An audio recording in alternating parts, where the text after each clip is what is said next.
Good morning, everyone. It's 8 o'clock, so I think we'll get started. Welcome to the University of Toronto Division of Geriatric Medicine Journal Club. Dr. Gandel sends his regrets for this morning, and he's asked me to serve as the host for this morning's Journal Club. I wish to acknowledge this land on which the University of Toronto operates. For thousands of years, it has been the traditional territory of the Huron-Wendat, the Seneca, and most recently, the Mississaugas of the Credit River. And today, this meeting place is still the home to many Indigenous people from across Turtle Island, and we are grateful to have the opportunity to work on this land. As per usual, we have two presentations this morning. The first is by Carla Rosario, and then we'll follow with the long presentation by Jenny Huang. And I just want to thank Jenny for filling in on short notice to do the presentation today for Journal Club, supporting her other residents. So over to you, Carla. Great, good morning, everyone. And you can see my slides well, I hope. Yes, thank you. Thank you, perfect. Thank you for the opportunity to present this morning. The title of my paper is The Association of Cognitive Function Trajectories in Centenarians with Postmortem Neuropathology, Physical Health, and Other Risk Factors for Cognitive Decline. Oops. I don't have any conflict of interest to declare. The objectives for this presentation are to review some cognitive domains affected by aging, and we'll do that briefly, to critically appraise the study, but also to facilitate some discussion about the potential mechanisms of resilience that may underlie the prolongation of cognitive health. As I was looking for a picture that represented how I felt about this topic, as I do for every presentation that I make, I found this really heartwarming article that was written 2 years or 3 years ago by now in the Guardian about a group of centenarian women in Quebec, and it's titled "We Are Who We Are: What This 100-Year-Old Women Teach Us About Beauty," and I found it quite beautiful to glance through, so I highly recommend it. As we know, some individuals, like these women, reach ages beyond 100 years of age and become centenarians with impressive cognitive functions, which suggests that cognitive impairment is not really inevitable in extreme ages. Dementia risk, as we know, increases exponentially with age and reaches approximately 40% per year for people aged 100 years old. This exponential increase really implies that for people who live, for example, between 70 and 95 years of age, they're exposed to the same dementia risk as a person who lives between 100 to 102, an estimated risk of about 60%. Therefore, 25 years of dementia risk in the younger population really is compressed into 2 years in centenarians. This indicates the prolonged stability of cognition, and centenarians like these women may be considered more extraordinary than in their younger counterparts. However, as we think about this topic, it really remains unclear to what extent individuals who maintain cognitive health until the age of 100 escape or delay in cognition, a decline in cognition. So that's what this paper is attempting to address with this topic. And so just briefly, I want to go over some of the neurocognitive changes that we know happen with the process of aging. And it has been well documented in the literature that some cognitive abilities decline gradually over time and others stay the same. What I found interesting about this table was that it sort of explained it in a way of looking at each cognitive domain as either a crystallized or a fluid concept. So, for example, a crystallized intelligence refers to skills, ability, and knowledge that is overlearned, well practiced, and very familiar. Vocabulary, general knowledge are examples. So this is the accumulation of information based on one's life experiences. And older adults tend to perform better at tasks requiring this type of intelligence compared to their younger counterparts. In contrast, fluid intelligence refers to abilities involving problem solving and reasoning about what things are less familiar to us and are independent of what one has learned in the past. Fluid cognition includes the person's innate ability to process and learn new information, solve problems, attend to and manipulate the environment. And this is well represented in executive function, which is what we often test, processing speed, memory, and psychomotor abilities. Many fluid cognitive abilities peak in the third decade of life and then decline every year. And I won't go over the specific cognitive domains, but they're listed there, and we can discuss more about that later. So the objectives for this particular paper were to investigate the trajectory of cognitive functioning in centenarians across domains, and to examine the association of these trajectories with factors underlying cognitive reserve, physical health, and postmortem levels of Alzheimer's disease-associated neuropathology. I think the bottom line that the authors were trying to address here and get us to reflect about is, are cognitively healthy centenarians resilient against further cognitive decline? So the methods for this study really come from 2018 description of a study done in the Netherlands, the 100+ study, which was a prospective cohort study of centenarians who self-report to be cognitively healthy, as confirmed by a relative or a caregiver. So that is here outlined in the inclusion criteria. And then trained researchers visited the centenarians at their homes annually after the first visit, annually to do questionnaires regarding, of course, memory, but to follow up on their demographic characteristics, medical history, measurements of different physical functions, and cognitive testing. So as you see, there was a first visit with a lot of different sort of background information, but also an optional sort of testing of MRI, PET scans. There was information about brain donation, which of course was optional, postmortem, and then also information about feces donation, for example. So quite very thorough. A second visit to do the cognitive testing, as well as to do some leftover questions. And as I said, the year follow-up, there was a half-year check-in, briefly over phone, but an in-person year follow-up after that. In addition to that, this 100+ study also included information about the centenarian siblings, children, and partners, which is not, the results of which are not discussed in this particular paper that I am going to discuss with you. So in terms of who the participants were, as I mentioned, this was a prospective cohort study of Dutch centenarians. The eligible participants were people who self-reported being cognitively healthy, and that was confirmed by a proxy. There was neuropsychological testing data done and a postmortem neuropathological reports who were drawn between January 2013 and 2019, and then data analysis was done for a year after that. The flowchart here is really to give you an idea of the numbers of follow-up. So there were over 1,000 people assessed for eligibility, but really only 130 tested at baseline. Interestingly, 44 of them agreed to brain donation. And then year after year, you see obviously that the numbers decrease. And here on the right side is the loss to follow-up, the dropout rate and the disease rate. And certainly the disease rate is actually higher than the dropout rate. After each year, and the follow-up was for up to 4 years.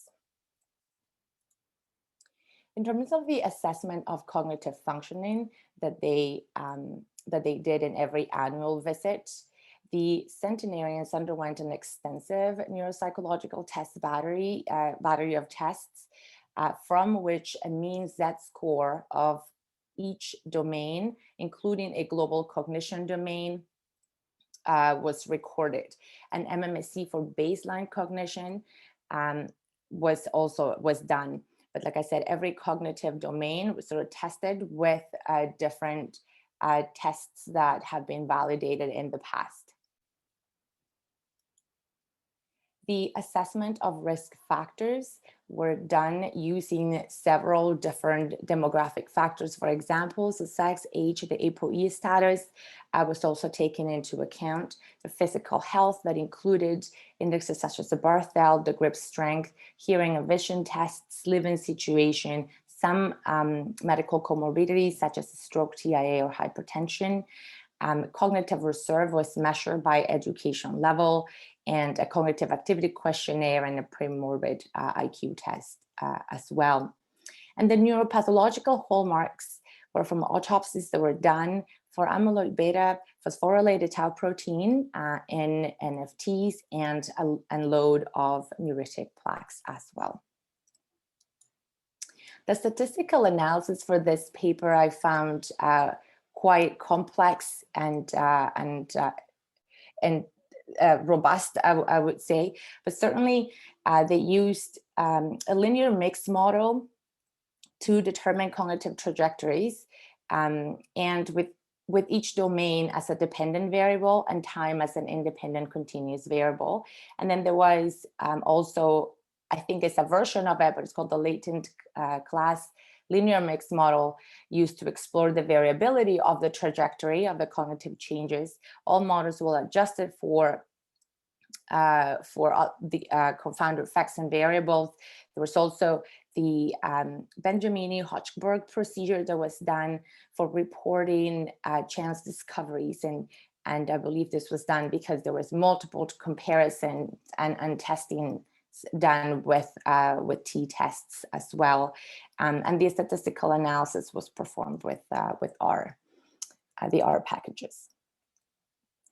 So, looking at the baseline characteristics for this study, of the 330 centenarians, as you see, 239 were women, and the group had a median age of 100.5 years. Here on the right side, the median educational level was 3 on this international standard scale, but that really means upper secondary education. A total of 187 centenarians were living independently at the point where the study started, and the majority had good vision and good hearing. And you notice here on the right side that there were varying degrees and levels of the neuropathology in the brains of the 44 donors as well.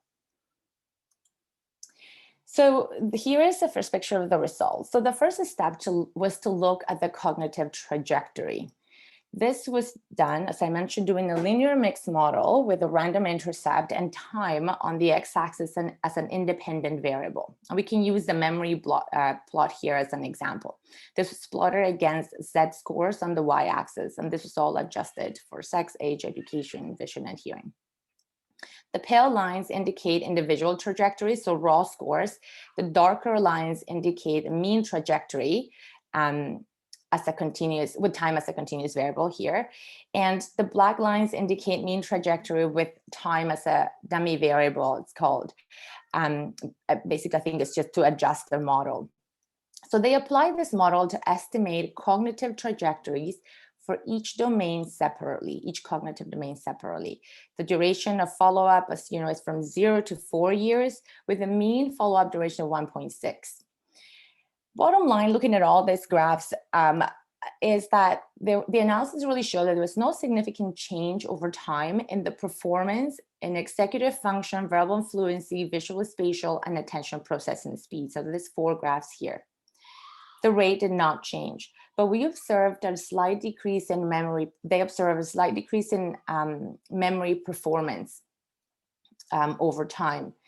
Also, when looking at global cognition, it was shown that it decreased a bit. However, when memory tests were taken out of the model, then the changes for global cognition were not significant. And so this suggested that the significance between global cognitive function was driven by the difference in memory scores. They also looked at separate clusters within cognitive trajectory with more complex modeling to see if they could identify any subsets of centenarians with a different trajectory, but they didn't find any. They also repeated the model with a subgroup of centenarians that were previously identified to survive the longest, and there were like 43 of them who also maintained a pretty high cognitive performance, so with an MMSE over 26 for at least 2 years of the study. And basically it showed that not only their level of performance in all domains was higher when they started the study, but also that there was only a slight decrease in attention and processing speed that was shown in this group. And this was consistent really with age-related cognitive decline that we know happens in this group in general. So the second step of the analysis was to use a model to associate those cognitive trajectories that we just saw with factors underlying cognitive reserve, physical health at baseline, and Alzheimer's disease-associated neuropathology. What you see here is a table of beta coefficients that describes the association of risk factors, and they're all in different rows here with levels of cognitive performance aggregated over the study period. They're all the different columns here. Basically, and this is only the top part of the table, so I'm not showing everything, but centenarians who lived independently at baseline, so the blue box here that I highlighted for you, did better than those who lived dependently in all domains except executive function. No surprise that a higher Barthel Index score was associated with higher performance in all domains, higher levels of education, premorbid IQ levels, and frequency of cognitive activity were also associated with high scores in all domains. So no surprises there either. Good hearing was associated with higher performance in attention and processing speed, and good vision with high performance on global cognition as well. So now for the two areas where there was decline, so global cognition and memory, they tested whether there were interactions between risk factors measured at baseline and the rate of decline in these two domains. And they found that only hearing was associated with a high rate of decline in global cognition. What I'm showing you here on the left panel there is just graphs of the memory performance over time. And again, it's years on the x-axis and Z scores on the y. On memory per time point for amyloid beta, NFT, and NPs, and the color of lines and dots match within the neuropathological scores that you see in the bar graphs here below. So the bottom line there is that the postmortem level of amyloid beta, NFTs, and neuritic plaques in centenarians' brains really varied widely and was not associated with cognitive performance or with rate of decline, which suggests that those centenarians with high neuropathological loads may be resilient against the effects of them. So the summary of the findings really is that cognitive trajectory revealed only slight decline in memory functioning, while other domains remain stable over time for these 330 centenarians. And cognitive performances were associated with factors of physical health and cognitive reserve, but none of these factors were associated with a rate of decline. And neuropathological reports were available for 44 participants. And while the brains of the centenarians revealed varying loads of postmortem neuropathological hallmarks of Alzheimer's disease, this was not associated with cognitive performance of rate or rate of decline. So briefly, for a critical appraisal of this study, did the study address a clearly focused question? I believe it did. It was clear focused. It really described the population, the intervention, and the outcomes of interest. Were there clear guidelines for the selection of the group? I believe there were, quite detailed, but given the nature of the design, there was certainly selection bias in this study. And so that leads into the next bit, which was the cohort representative of the population. And I believe that it was. And because of the selection bias, of course, the nature of the design was self-report of cognitively healthy individuals. Were all the important confounding factors identified and accounted for in the design? Most of them were. It was a quite extensive list, but there were some missing. Diabetes, obesity, depression, and smoking status were not included. With their methods and analytical strategies adequately? I believe there were. And are the results generalizable? Certainly for the nature of the study, yes, it's such a sub and unique population group, but not for the patient population that we see in clinic. I'm going to skip over this slide. It's just more strengths and limitations that we can discuss. And I just wanted to conclude by saying that overall, these findings suggest the mechanisms of resilience really may underline the prolongation of cognitive health until exceptional ages. And understanding these mechanisms might lead to approaches to enable successful aging. And with that, I will end. Thank you for your time. Thank you so much, Carla, for that very clear presentation of a complex study. We're open for questions for Carla. You can type them in the chat, or you can use the raise hand function and unmute.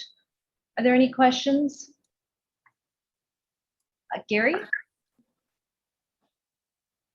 Good morning. Thanks very much for the presentation, Carla. I guess two quick questions.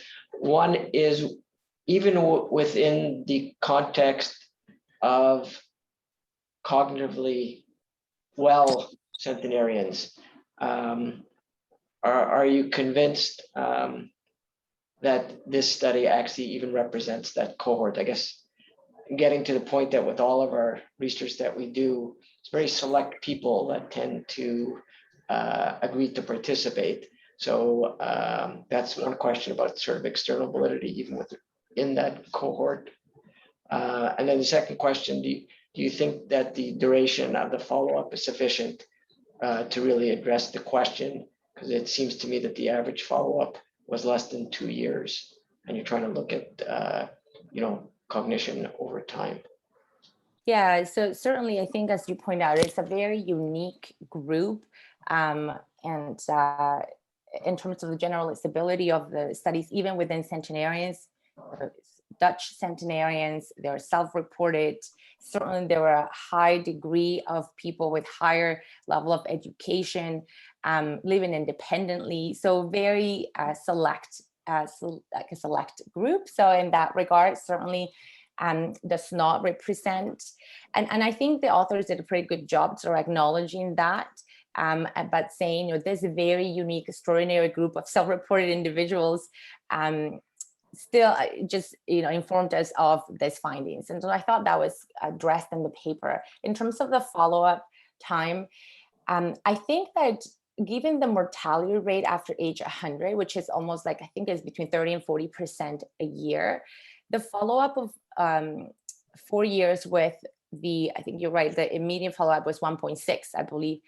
It doesn't seem like a lot, but for a population maybe that has a 30 to 40% mortality rate every year might be adequate. I'm not really sure. Certainly, I wish I could have seen a longer follow-up, but yes, your point is well taken that for a study of memory longitudinally, longer times are always better.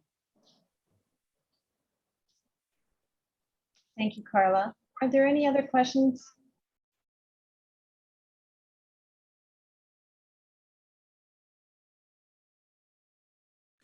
So sorry, I want to congratulate you. Those people are so extraordinary and they're so inspiring. Recently, we had the joy of seeing such a person who was 98 and still singing and entertaining people at Baycrest and sharing with us that she was famous on the internet. And, they just light up my day. So we don't often talk about centenarian. Thanks for bringing that topic this morning. Thanks, Marie. Well, if there are no other questions for Carla, then I'll ask Jenny to get her slides ready. All right. Do you guys see my slides? Yes, we do. Over to you. Great. Awesome. Thank you, Carla, for the awesome presentation. Good morning, everyone. My name is Jenny, and thank you again for the opportunity of presenting this exciting study titled The Trial of Pimavanserin in Dementia-Related Psychosis, otherwise called the Harmony Study. I have no conflict of interest to disclose. The objectives today are to review treatment of psychosis in dementia, to review the mechanism of pharmacotherapy of psychosis in dementia, and to review the Harmony Study, and finally to critically appraise the Harmony Study. So to start with dementia-related psychosis, although there are no medications approved for psychosis in the patients with dementia, atypical antipsychotics are used off-label in severe cases in patients who do not respond to non-pharmacological interventions.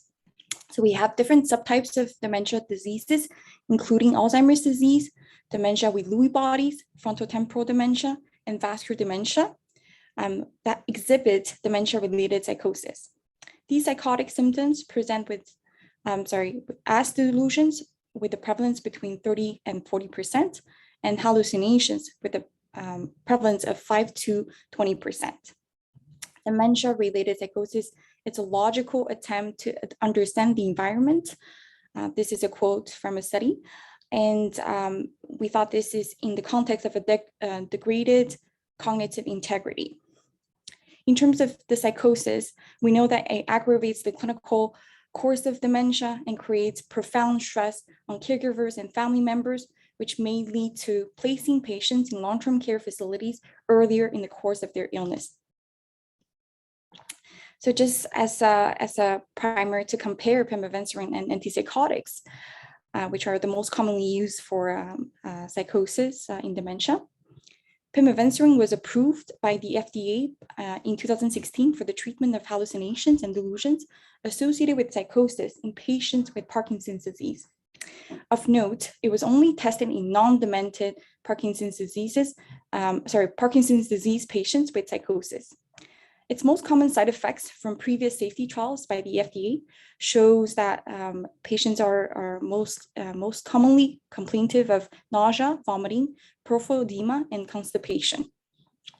Despite data from this subgroup analysis suggesting a safety profile that was advantageous in the FDA trial, pimavanserin, like other antipsychotics, carries a black box warning stating that older adults with dementia-related psychosis treated are at increased risk of death.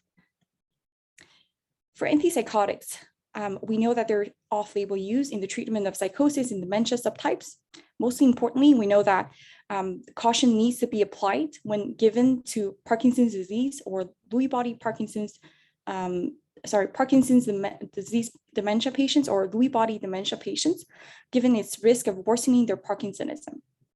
As we know, it also has side effects of worsening cognition, increased risk of cerebral vascular event, stroke and TNA, sedation, increased risk of fall, and metabolic abnormalities. The black box warning has been applied by the FDA in 2005 for increased risk of death in older adults. Evidently, there are many clinical guidelines and policies minimizing its use given the side effect profile. In terms of mechanism, I think this is really important to understand that pimavanserin works differently than antipsychotics. So pimavanserin exhibits a combination of inverse agonist and antagonist activity. So we have the 5-HT2A, which is a serotonin receptor, which is the biggest inverse agonist action, and to a lesser extent, the 2C receptors in the central nervous system. This is how pimavanserin acts in terms of works as an antipsychotic or has its antipsychotic effect. In terms of its absorption, it's absorbed in the GI tract and is highly bound to plasma protein at approximately 95%. And following the administration of a 34 milligram dose, which is a classic dose, the time to maximum plasma concentration is 6 hours, and the half-life is around 57 hours. Pimavanserin is metabolized in the liver predominantly by the cytochrome P450, and it's different than antipsychotics because it does not clinically induce any significant antagonism of dopaminergic, histaminergic, or muscarinic receptors. So pimavanserin in previous trials, it has shown efficacy for treating hallucinations and delusions associated with Parkinson's disease, demonstrated in an RCT in 2014. So in that study, which randomized 199 Parkinson's disease patients with psychosis to receive either pimavanserin or placebo, the group receiving pimavanserin showed a significant improvement in terms of the SAPS PD score, a psychosis scale that I'll present a little bit more later because it's similar to the scale that we're going to see with our study. So at week 6, the group with pimavanserin had an improvement score of 5.79 versus 2.73 in the placebo group. Overall, pimavanserin was also well tolerated with no significant safety concerns or worsening of motor function. Another post hoc subgroup analysis from that trial with results in 50 Parkinson's disease patients showed that pimavanserin reduced even more the psychosis in the group with cognitive impairment than the group without cognitive impairment. So based on these findings, I had a few follow-up questions, and our authors also did think the same way. Does it mean that pimavanserin is a potential treatment for psychosis, for patients with dementia with Lewy bodies? And what about the other subtypes of dementia patients with psychosis? And I just wanted to also show this trial, which is a trial actually previously presented in Journal Club in May 2018 in our faculty. So it's a RCT assessing the safety and efficacy of pimavanserin versus placebo for the treatment of Alzheimer's disease psychosis. The study included 181 participants from nursing homes, and at week 6, patients in the pimavanserin group showed significant improvement, and they used the NPI nursing home psychosis score, and that, when compared to the placebo group, was significantly improved. However, this was a short-term effect, and when they kept going with looking at the 12 weeks results, unfortunately, this difference was no longer significant.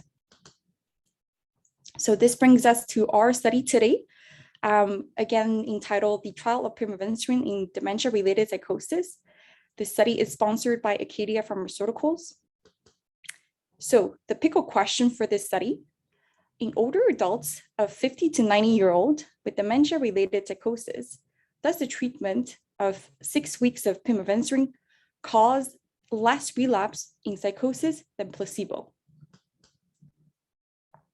In terms of the population, there were many inclusion criteria and exclusion criteria. I think there were 15 inclusion criteria and 28 exclusion criteria found in the appendix, but mainly just wanted to highlight that they included patients of 50 to 90 years old with an MMSE between 6 and 24 with a moderate degree of psychosis.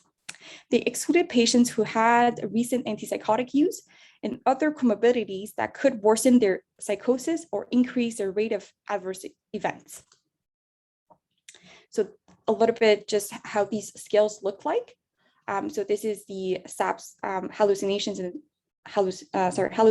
and delusions, and this is the clinical global impression with the improvement guidelines. I'm going to talk to you more about that. So in terms of the SAPS hallucinations and delusions, or the scale for assessment of positive symptoms, it consists of 20 items, including 7 hallucination items and 13 delusion items. And basically the scores goes from 0 to 100, with higher scores indicating greater degree of psychosis. There are many strengths to this scale, including the fact that it's easy to administer with a structured interview and can assess various subtypes of hallucinations and delusions. However, this scale was developed for schizophrenia and is not validated in dementia-related psychosis. Indeed, this scale was not intended for use in patients with dementia or cognitive impairment, as, again, in these patients, their awareness or insight regarding their symptoms are diminished. So, again, this scale should not be used in patients with dementia or cognitive impairment. With regards to the clinical global impression scale, they use the severity or the improvement scale, the severity initially to measure their baseline, and then the improvement to then show if there was significant improvement with the pimavanserin use. So it's a 7-point scale that is designed to rate the overall impression, the overall condition between assessments. It's very quick to administer and allows the clinician to have a big picture.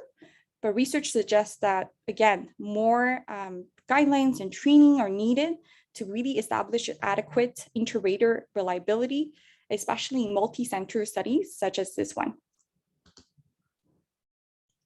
So looking at the primary outcome of the study, it's actually divided in one of these four. So it's number one, more than 30% increase in the SAPS hallucination and delusion score, or the global, or the clinical global impression improvement score of 6 or 7.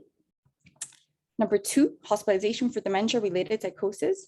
Number three, stopping the trial regimen or withdrawal of the trial from the trial, for lack of efficacy. And number four, use of antipsychotic agents for dementia-related psychosis. So given that the study of interest today is a randomized discontinuation trial, I just wanted to spend a minute to review this study design. I've personally never had the chance to read a trial like this before, and I really didn't understand that much about the trial. But as per my reading, I think that, in contrast to classic randomized clinical trials, randomized discontinuation trials only select patients who appear to improve when treated with the medication under study. So it starts with phase one, and phase one is the open phase, where the non-responders, so patients who don't improve with the medication, who do not respond to the medication, and those developing serious adverse reactions because of the medications are excluded. And then phase two, which looks more like a traditional double-blinded RCT, with responders being assigned to either the placebo or treatment group.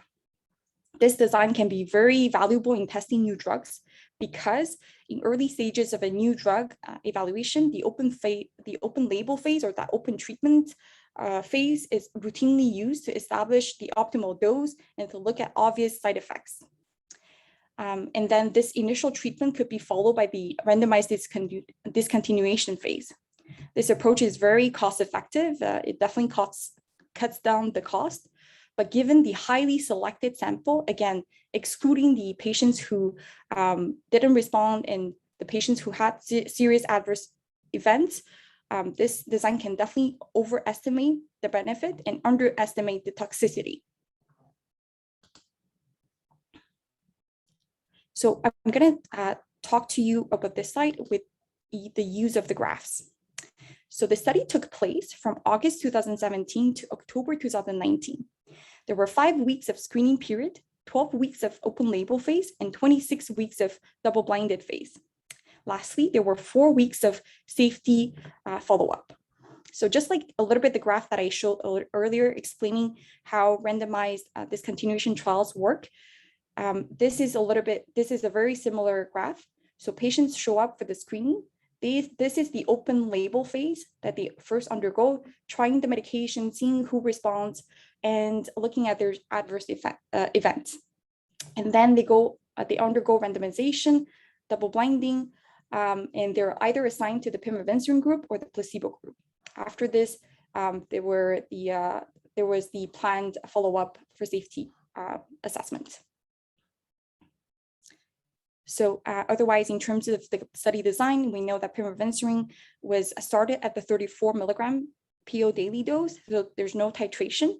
And the dose was reduced to 20 milligrams daily if there are side effects from week 1 to week 4 during that open label phase, after which the dose was fixed until the end of the open label phase.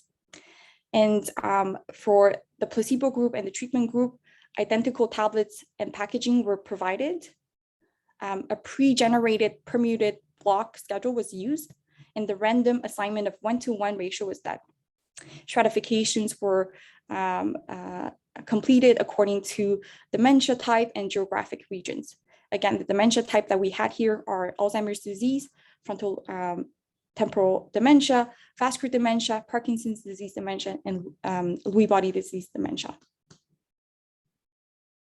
Just a quick note about the statistical analysis. The sample size calculations were done, and analysis was, an intention to treat analysis for patients who underwent randomization with the Cox regression model with covariates for trial group assignment, dementia strata, and geographic region. sensitivity analysis was planned, but because the trial was discontinued early for efficacy, that was unfortunately not completed. So talking about the flow chart, so they started with 794 patients being screened, and then 392 patients were enrolled in the open label phase. 134 patients were discontinued from the trial early, again, because they didn't respond to the medication or had the adverse event. So we can see here that 70 patients did not have a response and 27 had an adverse event. That follows the randomized discontinuation trial design. And so 217 patients underwent randomization. 105 were assigned to receive Pimavanserin, and 112 were assigned to receive placebo. Of these patients, so because the group actually looked at the efficacy with the interim analysis, they actually look at 95 patients out of the 105 patients for the analysis that we're going to talk about later in the Pimavanserin group, and 99 patients out of the 112 patients in the placebo group. Of these patients, 44 patients and 35 patients remained until the end, with 15 patients who experienced relapse in the Pimavanserin group and 34 patients experiencing relapse in the placebo group. So looking at the table 1, baseline characteristics, the mean age of patients was 74.5. Even though we don't know the exact age distribution of these patients, the mean duration of cognitive impairment was 4.3 years. By comparing the two groups, we see that the placebo group had more patients that were living at home. The placebo group had higher rate of psychotic symptoms at baseline with previous history.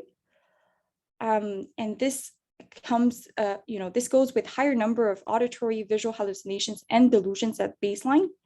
And the Pimavanserin group had more anti-dementia medications used with cholinesterase inhibitors, memantine use, or both. At the final point is that the Pimavanserin group also had less antidepressant use than the placebo group. In terms of the primary outcome, the relapse of psychosis occurred in 12 out of 95 patients. Again, these are from the interim analysis and the analysis that determined the efficacy and the early cessation of the trial. So 12 out of 95 patients in the Pimavanserin group, which is 13% on the interim analysis. And for the placebo group, the relapse occurred in 28 out of 99 patients, which is 28%. As for the secondary outcome, which is discontinuation of the trial for any reason, significantly more people discontinued the trial for any reason when a placebo was used, with 38% in the placebo group and 22% in the Pimavanserin group. The difference of 16% in discontinuation rate was also decreased to 11% in patients who completed 26 weeks of trial. So there's actually decrease in terms of that significant differences between the Pimavanserin group and the placebo group as time went on. There are 15% of difference in relapse rate, but when we look at this rate at 26 weeks, it went down to 11%. In terms of the adverse events, there were no significant differences between the two groups with regards to any adverse events or serious adverse events.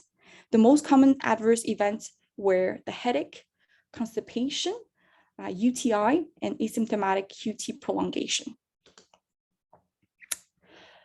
In terms of the limitations, the author did list that because of the design of the trial, they were unable to assess for patients' treatment response in those who did not meet full response criteria.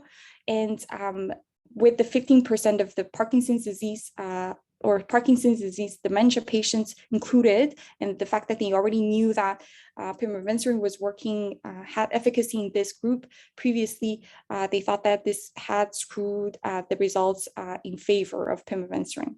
I just wanted to point out one inconsistency in terms of the interim analysis.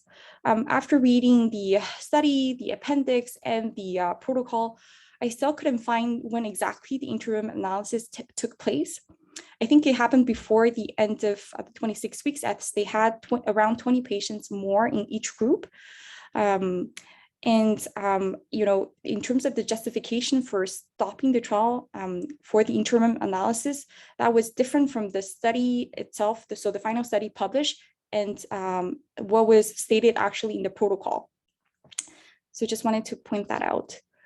In terms of the critical appraisal, are the results of the trial valid? So number one, was the assignment of the patients to treatment randomized? So yes, the authors told us about the pre-generated permuted block schedule with the assignment of 1-to-1 ratio to receive pimavanserin or placebo. Number two, were the groups similar at the start of the trial? So no, the placebo group, as I kind of identified earlier, had more history of psychotic symptoms.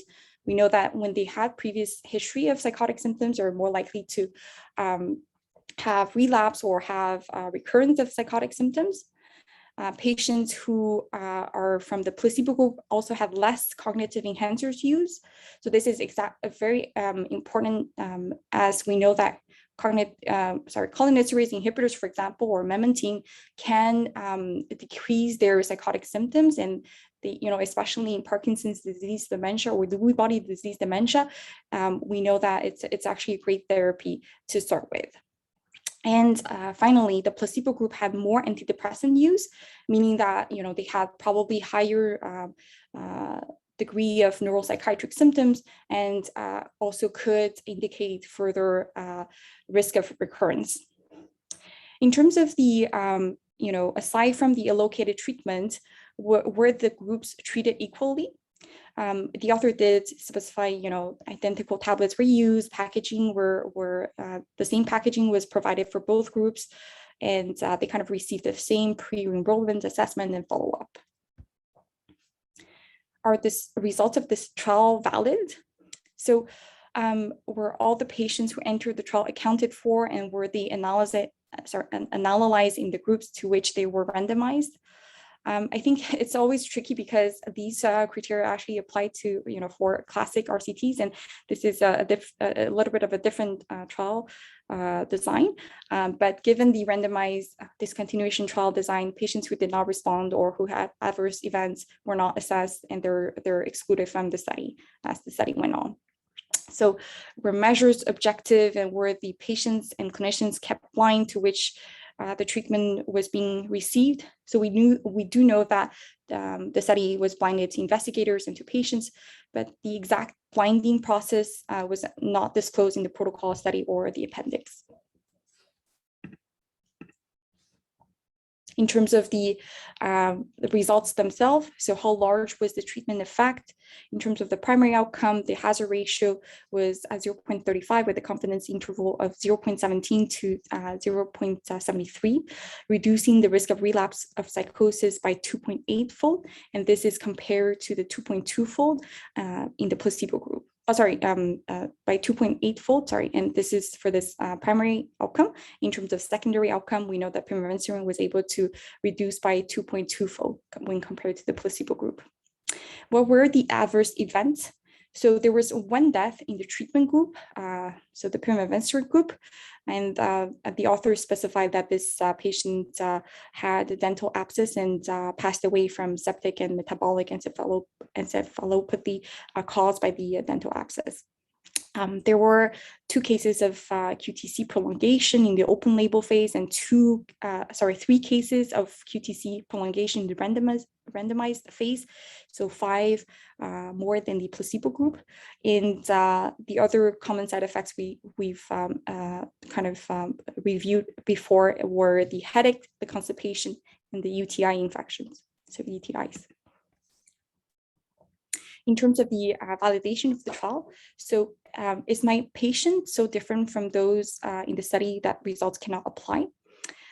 I think that, these, just to review, that this group of patients were community patients, almost all Caucasian dementia patients with,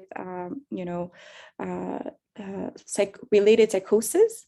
Unfortunately, I think the only thing is, I'm not sure how much it applies to patients with frontotemporal dementia, Lewy body dementia, and vascular dementia, as these cases were really just a few cases. So 1 for frontotemporal dementia, 6 for Lewy body, and 12 for vascular dementia, whereas the 60% of the patient population were Alzheimer's dementia patients. Is the treatment feasible in my setting? So currently, Pimavanserin is not yet FDA approved for dementia-related psychosis. This trial is kind of pushing for that. It's hoping to get there. Pimavanserin is not yet available in Canada, but definitely an interesting option in those with Parkinsonism. Even with the previous trials, I think that there's increasing interest to get it in Canada. Were all patients' important outcomes considered? I think that given the, again, the trial design, quantitative assessment of toxicity is limited. And I think I mentioned previously that some toxicity effect can be underestimated. So this is always a bit tricky. And in terms of long-term safety risks that I would be interested to talk with my patients, this trial is probably not enough given the limited time. I think other patient-focused outcomes such as functional status, caregiver burden, cost are not covered neither. So the bottom line for me in this phase 3 international randomized discontinuation, double-blind, placebo-controlled trial, Pimavanserin was shown to have less relapse of psychosis than placebo. But if I had to redesign this study, I think I would have gone with a classic RCT to be able to produce more accurately the effect sizes and to report more accurately the toxicity.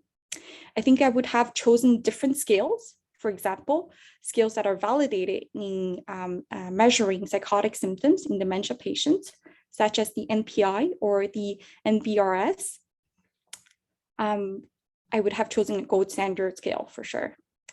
I think that the Pimavanserin could be an option in those with Parkinsonism, given its lack of dopaminergic antagonism. However, in dementia-related psychosis without Parkinsonism, how does it compare to other antipsychotics? I think that's more our question. At the end of the day, this is a sponsored trial where the goal for the pharmaceutical company is to push to get this medication approved by FDA for all dementia subtypes related psychosis. But as I've mentioned before, with only 1 case of frontotemporal dementia, 6 cases of Lewy body dementia, and 12 cases of vascular dementia included in the double blinding phase, I'm not too sure that I would, I feel ready to integrate Pimavanserin in my general toolbox. So these are my references. And thank you so much for listening.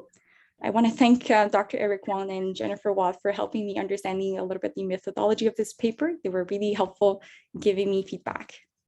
And thank you, Jenny, for another beautiful and clear presentation of an important study that we all need to understand the nuances of the evidence here. So open it up to questions to anyone through the chat or raising your hand function. Gary? Jenny, beautifully presented. I mean, you highlighted an important limitation, but I'd like to discuss it a bit more. I mean, we've discussed in previous journal clubs, randomized trials has the intention, of course, to create equal groups so that you can make good comparisons. And we're all aware, though, that the smaller the sample size, the less likely that randomization achieves that optimal goal. I think you've nicely presented, looking at table 1, that there were quite a few differences between the placebo group and the intervention group. And one might think that several of those differences would in fact bias in favor of the intervention group. So I'm curious, with respect to the Cox proportional hazard model, to what extent was there an attempt to adjust for some of these baseline differences between the two groups? Thank you so much for your question, Dr. Nagli. So yeah, I think I mentioned a little bit earlier, I'm just gonna go back to that slide for myself. So the Cox regression model was done so with covariates of trial group assignment, dementia strata, and geographic region. I actually would argue that they didn't really do the best job in terms of balancing these two groups. Like I mentioned, the placebo group had more history of psychotic symptoms. They were less using the cognitive enhancers, and they were using more antidepressants. And so these differences were not mentioned. And despite using a Cox regression group, we didn't really get to have the same group at the end. And just, I'll commend you on your comment because I agree with you completely. I think they confounded things a bit by trying to include all types of dementia. So I agree, probably they should not have included the Parkinson's disease. But again, probably because it's so hard to recruit for these studies, they included very small numbers of certain subtypes of dementia, but then it makes it very hard sort of to extrapolate to understand to which types of dementia might these results really apply or not apply. So that was a good point that you made. Thank you very much. Carol, did I see your hand go up and then disappear? Yes, you did. Yeah. Thanks so much, Jenny. I guess I'm left with a feeling of, wow, the drug companies do a good job in figuring out how to market their studies and develop their studies. And also the fact that it was published, I know it's a positive study, but you brought up some major concerns I had. So the fact that it's in such a prestigious journal was interesting to me. Thank you so much for your comments. I feel the same. I was actually overwhelmed by how much I could talk about in this journal club. I had to really shrink it down a little bit. So I didn't spend that much time in terms of the secondary outcomes and other small things, but just wanted to point out the biggest concerns. Thank you. Shabir? Thanks, Barb, and thanks, Jenny, again, echoing comments from Carol and Gary, a very well presented paper and lots of things to discuss. I had a few questions, but I think there's only time for one.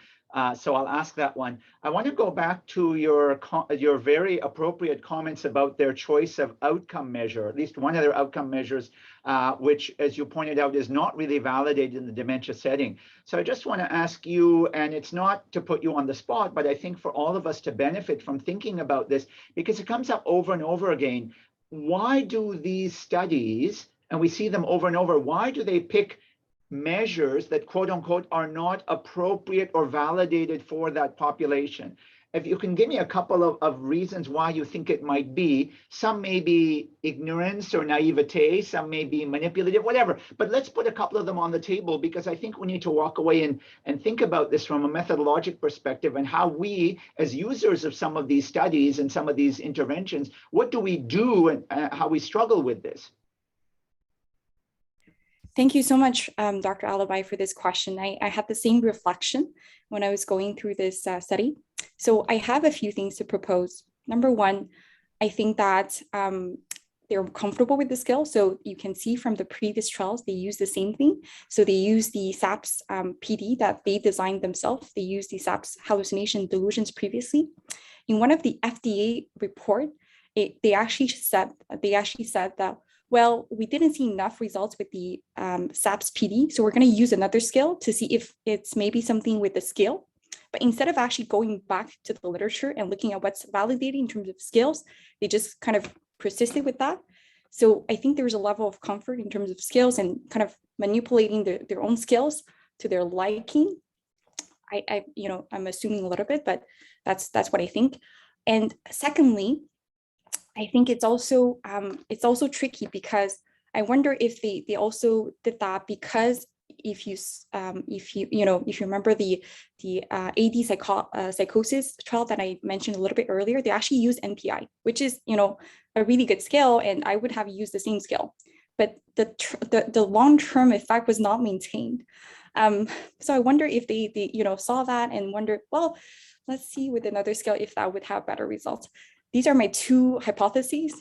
I'm happy to hear what you guys have to say. And I think that you brought up great points, and I know we're out of time, Barb, so I'll quickly summarize that prior use and comfort with a measure is a strong reason why people do it, rightly or wrongly. Sometimes the investigators will seek out FDA blessing or guidance, because at the end of the day, if FDA doesn't approve a drug, the economic impact is huge for most companies, because the two biggest markets are obviously US and Europe, and they're closely connected, but obviously not identical. Canada, in contrast, is a much smaller market, and a number of drugs don't even come our way because the companies can't be bothered going through our regulatory business. And the third point is, again, very, very insightful, that in earlier studies, they may look for those measures that may not be as valid, but may look more responsive or be more likely to show a signal to be able to take that forward. So in an earlier study, maybe you had 3 or 4 measures. The best measure, the NPI, for example, may be more robust, but it didn't really show much signal. So they went with this other SAP measure, which may not have been as valid, but was a little bit more likely to show a signal and, of course, make the drug look better. And then we, as the consumers, are stuck with thinking about, we have this non-valid measure that looks better. The valid measure didn't look so good. Now what do we do? As Carol said, like, prestigious journal, big drug, but like, oh my God, the major flaws. And it's challenging. The one thing that some investigators do, and I'll end with this, is they will at least provide some internal validation data within their own study and report on measure of responsiveness, Cronbach's alpha for reliability, some things at least to reassure the audience. But of course, they're not under any compulsion to do so. And sometimes they may have looked at it and not reported it. And this is also a concern, because we know the pharmaceutical industry is not out there in order to promote science as their primary objective, right? They're out there to make money. And it's not that they're all nefarious and evil, but they will present what they want in order to be able to get what they want. And so there may be data that they have that they don't always present, and it shouldn't shock anyone that they've done that, and will continue to do that. And so it's up to all of us to try to be vigilant, and yet we're stuck with trying to digest some of these difficult things to digest at the end of the day and figure out, what are we going to do? I better stop there. Thank you. It sounds like there's a lot more to say, and there's also a question in the chat that we won't be able to get to. If people have comments that they want to continue this conversation, feel free to email them in or continue them on the Twitter Journal Club account. And I think that there are lots of questions and comments that people want to raise here. I do have a couple of announcements from Dr. Gandel. First is the calendar for the divisional events is now available on the Department of Medicine website. You don't have to go into Quercus to sign in to see the events. So it's there on the open University of Toronto Department of Medicine website under Division. And you can just click into the geriatrics calendar. And to those members of our community who will be celebrating Rosh Hashanah and Yom Kippur in the coming weeks, we want to wish everyone a best year and best holidays to you. Labor Day is coming up, and our next Journal Club will be on September 24th, and we hope to see you all again there. Wonderful to see so many people signing in from all over outside of Toronto, and a special shout out to Paul Katz, who joined us today.